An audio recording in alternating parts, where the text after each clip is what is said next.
This is your Sleepless Con again, back with what if Lucifer was looking for a mate? Uh, so if you guys remember, last time we left off, sorry, voice a little bit cramped up. Lucifer, Gabriel was talking with the other commanders of the demon army, and realizing they're a lot weaker than like he thought. He thought of upper troops, better, a little bit, maybe a little bit worse, but not as much. He sees them and he's completely kind of shocked. But he talks to them, tells them what happened, tell them that what they did, basically burned hell to the ground, not hell, burned heaven to the ground, and told them basically that, like, showing his force, just showing how much powerful he is, and just showing that in his commander, he's a better commander than they are, because he has 750 troops, and all of them are higher level. They're listening to him, so he has to be high level himself, and he's also going to telling them they're also going to speak with Lucifer about what happened in heaven. He went there, talked about it, but Lucifer kind of figured out that you're not just here to say what you did. Why are you here? Yeah, he said, "Oh, I have some questions. Oh, my first question is, why don't you go into heaven and kill people, like massacre? Because we can never stop you. I've seen you in heaven and hell, just crumpling the armies. Why don't you do that in heaven?" And he said that, like, if I get stabbed in this back of my area, I can never go full strength, and if I do, I'm pulling risks that I will die. Another thing is like, okay, what's your second question then? He says, can you go on a date with me? And that's where I ended off last time. Let's start the video now. With Gabriel saying this question, this is the hardest thing he's ever done in his fucking life. I'm quoting this because it is. He's looking at the most beautiful woman he's ever seen in his entire life. And he's asking her, would you go on a date with me? He couldn't lap it up as Lucifer smiles and states, I always like someone who's a little bit more gutsy. He said, "Oh, I'm gutsy. Smart, no, but gutsy, yes." As she looks at him and just says, Tomorrow, I will meet you in the castle, and we will have our date." As he looks over at her and says, "Well, forget that down." He stands up and looks at her in the eyes and just says, "I just want to mention, before I leave, you're the most beautiful woman I've ever seen in my life." And he leans in and just says, "And I would love to talk to you more." Right next to her ear, he says that and then he stands up and he walks out of the room, opening the door, and shuts it. And you see Lucifer, a little bit shakes, just says, takes a deep breath in and just says, "That was clean," as he just says, and then Gabriel, in his mind, he's walking out and he says, "That was the most dumbest fucking move I ever done in my life. Like, God damn it." Shit. But he's walking out as his troops are still training. His archers are shooting arrows. They all still training, and he loves that he sees him. And that's making the other troops look at him like some of them are like, "Oh, these people are crazy. Why are they training still? The war is over." And some of them are looking at him like, "Well, if they training, why not train? There's nothing better to do. Let's do it." And that's helping the troops, helping everyone get better, because it's helping them get better because they're not sitting around just doing nothing like they normally do. They're actually training. They're actually doing stuff. So there's nothing going on. And then he starts planning out there's no clothes in hell.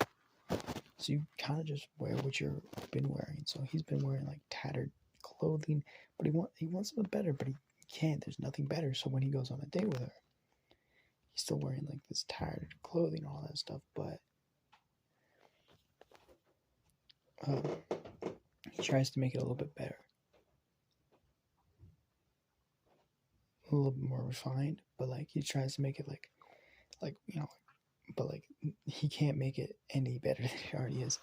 In their date, he looks at her and just fucking just his eyes, like he goes wide. She's wearing a beautiful dress, black and red dress that goes on, and she's wearing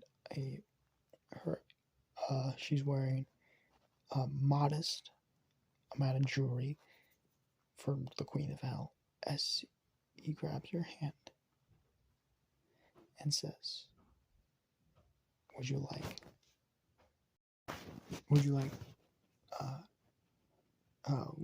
to, and he's pulling out the chair right now, and he's trying to figure out what to say, and she says, yes, I would love to talk. As he was not even trying to plan this out, he was just like, oh fuck, thank you for fucking saving my life. He pulls out his chair, says, oh yes, let's talk. As they start eating their meal, both of them start speaking about their lives. Like he's trying to get a little bit of information out of Lucifer. It's out of his goals, but is also just trying to know her a little bit more better, and realizing that she has a sad life. She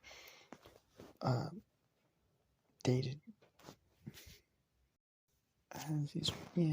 as I stated, he's trying to get a little bit of information out, but like not a lot, just trying to get to know her. Now, the sad part about it, it's actually that she's never had like any close relationship after she fell from heaven. Yeah, there's like a little bit, but not a lot. And all these close relationships were people that didn't give a fuck about her, didn't give a shit about her at all.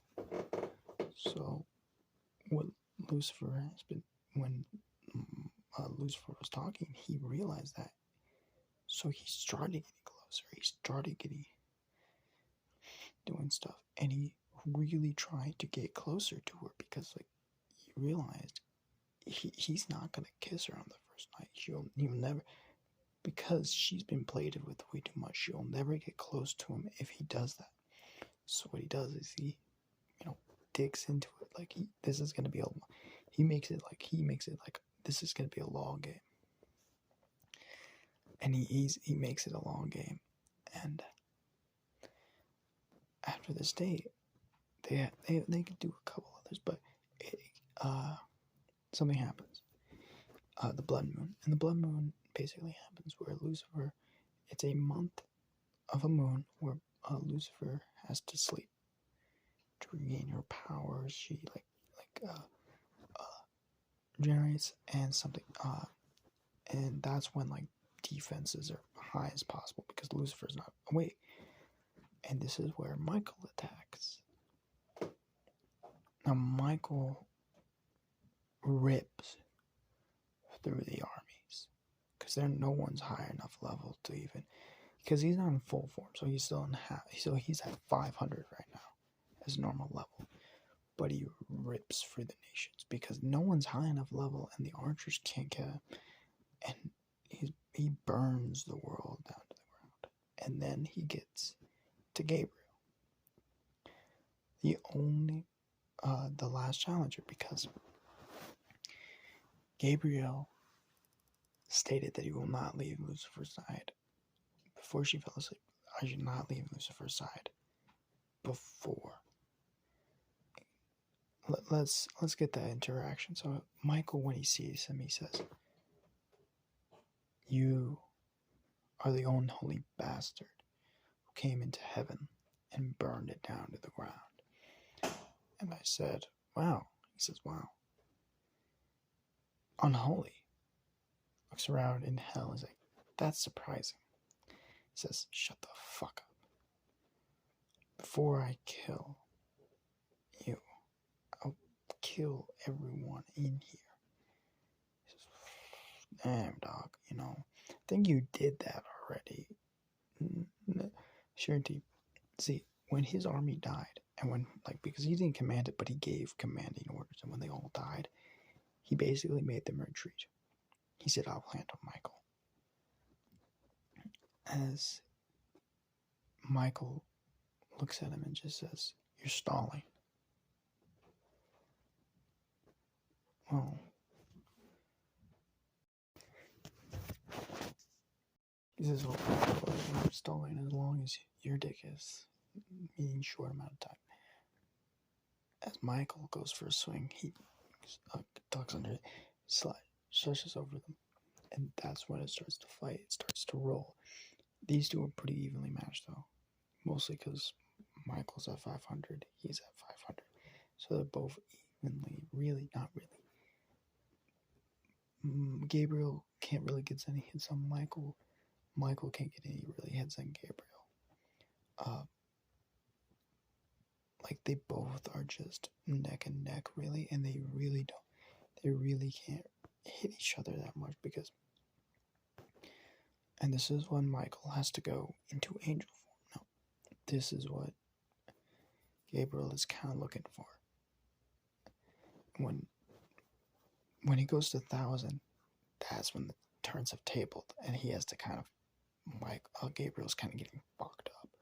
I mean, and he's getting minor slashes because he's good enough to move and dodge, but he's still getting hit and moved. So he has to use everything he has. He has to use his full. He uses just enough for he has a little bit left, but it looks like he used his full power to use a massive fire dragon, multiple heads, to slam down on Michael. Not hurting him, but not a lot. As Michael goes for the final swing, he used his level 1 ability to dust away from it as it was coming in. He destroyed mountains, frames, as Michael's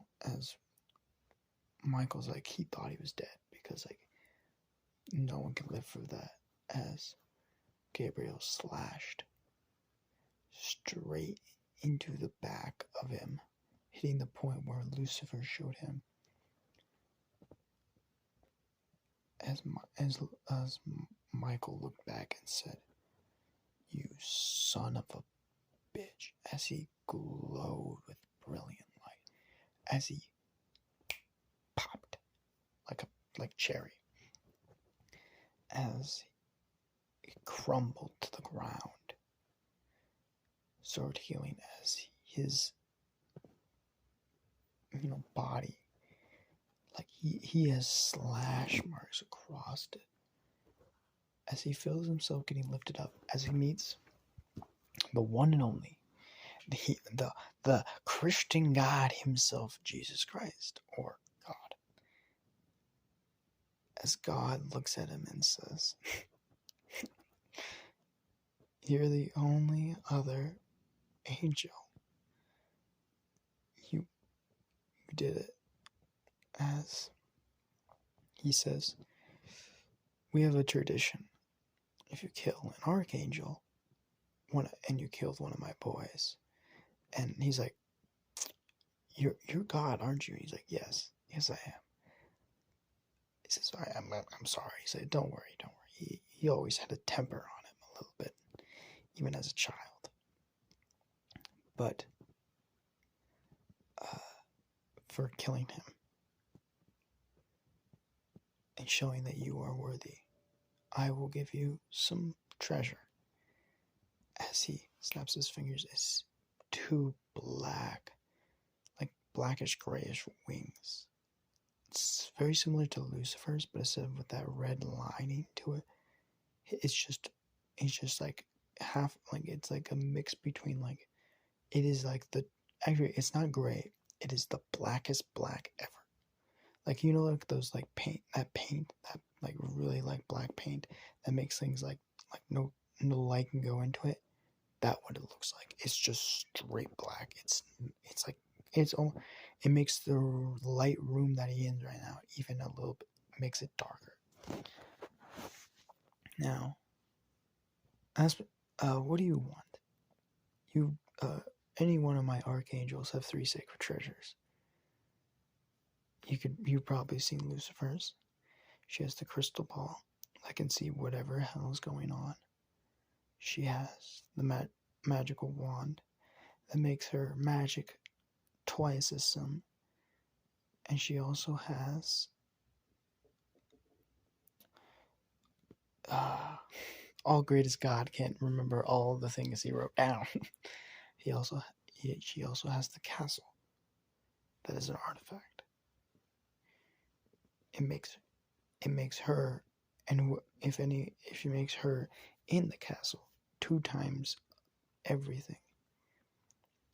Michael, you're gonna get to see his ancient treasures, mostly because in hell he won't have any, but in heaven he will. He has a shield that can block almost anything. Sword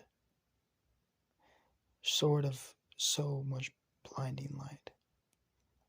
And heaven itself is one of his ancient treasures. What about you? He thinks about it. He says, I think I got it. He says, I want a cloak where I can teleport to any of the 3 dimensions. And he looks at it and says, 3. It says, heaven, hell, earth. As God smiles and says, what else? He says, I want a ring where I can hold 500% of my power. And I can only use it. It will not do anything for me. I can just use it to bring out a massive Hydra dragon. He says, deal. And this one, the last one, he says, a flaming sword, sir. As he smiles and says, you are truly going to be a great husband for my daughter. And he makes the flaming sword burn. He grabs it, and it's like it's dark red light. And he smiles and just says, "Is that permission?" And he says, "Not in your fucking lifetime." He says, "Luckily enough, I'm an angel." As this is where we're ending off now. Hope you guys like it.